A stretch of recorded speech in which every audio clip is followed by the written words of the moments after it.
I spent ages writing a script for this, and then I was reading it out, and it just didn't work. So I'm just gonna speak it. Um, I'd like to tell a story about Hugo.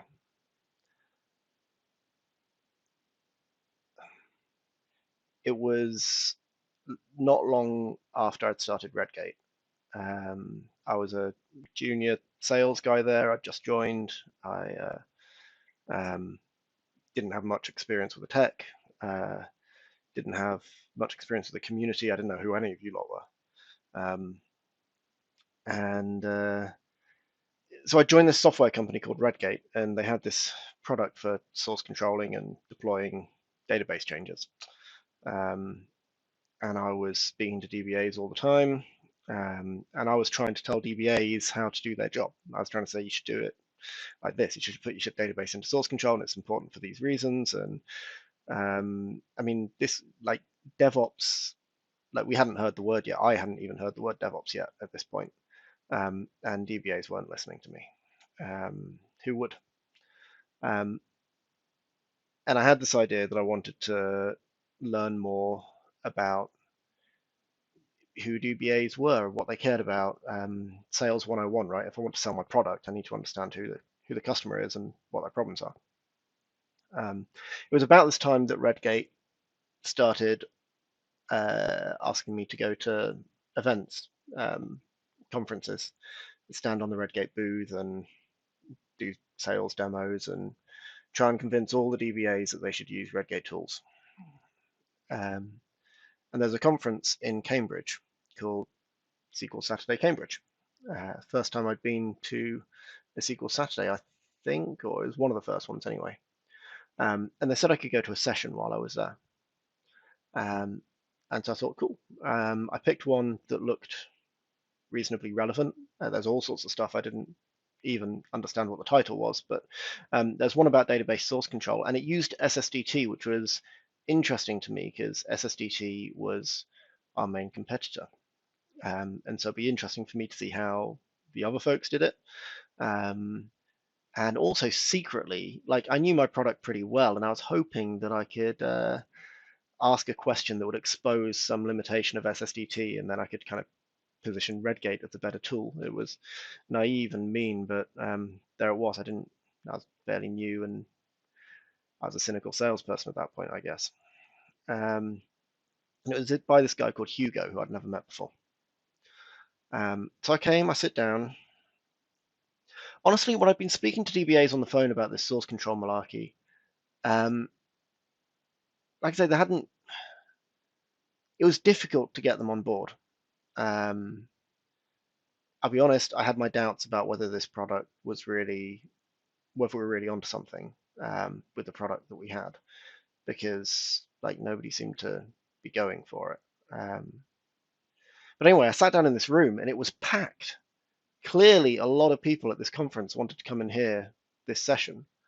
And Hugo stood up at the front of the room and he was saying similar things to what I said when I talked to people about database stuff, about database source control stuff. But the room just seemed to be engaged. He understood it. He got it. He was telling jokes um, about the divide between development and operations and how it always works on my machine. And everybody was laughing. Everybody seemed to like genuinely get what he was talking about. He was a nice guy. He came over, like, despite the fact that I went in there thinking he's a competition, um, he just was a really nice, charming, friendly, funny guy. And he clearly had the attention of the people in the room and they liked him. Um, anyway, I got to the end of the session and I had spotted something that our product had that SSDT didn't. So I popped up my hand and I asked this question. And as soon as I asked it, I realized what an asshole I'd been. Um, it, I deliberately asked a question which I knew was a trap because I knew it would expose something that SSDT didn't do very well. And having just done that, oh, sorry, that's my Hue lights trying to tell me something.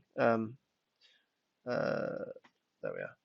Um, And as soon as I'd asked it, I regretted it. I felt awful. I looked around the room and I was like, these are all of his friends. And that was a word that I didn't really expect to be using in this context. Friends at a what the folks at Redgate called a trade show. Um, and they all knew. I knew they were looking at me. They all knew. They knew that I deliberately asked this awkward question just to catch them out and just get a cheap trick about how Redgate can do this thing, ha ha. But that's not what happened. Everybody listened to the question and then they looked at Hugo and expected him to answer. And Hugo gave a great answer. He, sorry. Um, and Hugo gave a great answer. He said, um, yeah, that's tricky. That's a tricky challenge. Here's a workaround that you can do with SSDT, or if you want, you could go and check out the Redgate booth. They've got some tools that can solve this problem. And I'd come into it thinking this was us and them. I'd come into it thinking I was Team Redgate and Hugo was Team SSDT, and we're competing to sell our products. I mean, I didn't even realize that Hugo didn't work for Microsoft, who create this SSDT tool. Um, and he just completely disarmed the whole. It wasn't us and them for him. It was us. We were all in it together, and all Hugo cared about was educating the people in the room, helping them learn a thing, helping them solve some problems. And like even afterwards, when in my mind he was the competition, I saw him speaking to Redgate product managers because this is in Cambridge where Redgate is best. Half of Redgate was at the conference. And he was there talking to them, talking about the approach that SSTT takes and the approach that Redgate takes, and wondering how we could better solve the problems. And I realized he wasn't on Team SSDT or Team Redgate. He was on Team Community. He his mindset was about solving problems. He was about building up everybody in the community, helping us all do better work, um, helping us all develop ourselves, and also helping all of the other providers in the space, all the tooling providers, helping Microsoft, helping everybody build better stuff so that we can do better stuff as a community. And that was one of my first interactions with the SQL family, with this community that we've got. Um, and it really made an impact on me. It made me realize that, yeah, this is bigger than Redgate, my employer at the time. And it was a world I wanted to be part of. And I couldn't really say why, because it's not like I got paid for being a member of the community. But these were nice people, and they were there to help without asking anything in return. That meant something. And and afterwards, I stayed in touch with Hugo. In the years that followed, I ended up joining the speaker circuit, um, and actually, I think a lot of my presentation style probably was influenced by Hugo and many others who I like to see their sessions. And um, and so I'd often see Hugo in the speaker room or in a hotel bar or something, or an airport bar somewhere or other around Europe, back in the pre-COVID days. Um, and he'd always be there with a smile. He'd always be friendly, and would often talk at these conferences. And he did a lot to help me with my imposter syndrome because I was coming from a place I was like a sales guy who kind of fell into tech by mistake.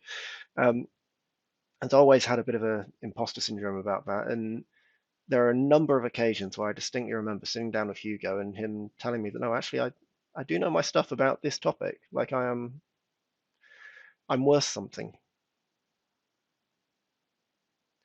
Um, so that's why I was heartbroken to hear that Hugo's been diagnosed with leukemia and that he's going through chemo to try and fight it.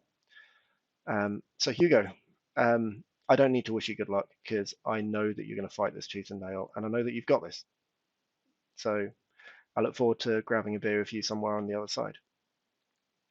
I'm really grateful to Ben for coming up with a Team Hugo idea and the t-shirts. And if you're at Past Summit today and you see people with those Team Hugo shirts, this is what it's all about. Some of the money from all of those Team Hugo shirts went to a leukemia charity that Hugo is supporting. Now I'm not at the conference in person this year, and I don't need any more t-shirts. But I wanted to mark the occasion. I wanted to say something and I wanted to donate something. So I donated. I did try to donate to Hugo's charity, but it was a right challenge to donate from outside the US. So instead, I've donated to a cancer charity that I know from personal experience. They've done great things for some of my friends and family. So I know they're a really worthwhile charity. They're Macmillan Cancer Support for anyone in the UK who might know them. So I've donated some money to them, but donating money felt cheap. Um, so I wanted to figure out something else I could do. Um, and what I came up with is I know that people, when they're going through chemo and when they're fighting cancer, they need a lot of blood. And ever since the pandemics, in particular, blood stocks around the world have been really, really low. And it's been a long time since I gave blood. I'll be honest, I hate it. So I've booked in to give blood. I'm not doing it immediately because I've got a marathon that I'm running in a few weeks, and I'm afraid of it affecting my performance. But the week that I get back, I've booked in to give blood. And like I say, I'm really not looking forward to it because I hate it. But I know it's really good for the world. So Hugo, I'm letting blood for you, um, and uh, and I look forward to seeing you soon when you're fully recovered in at some tech conference somewhere in a speaker room or in a airport lounge, and I look forward to grabbing a beer with you and hearing all about your recovery. Best wishes, mate.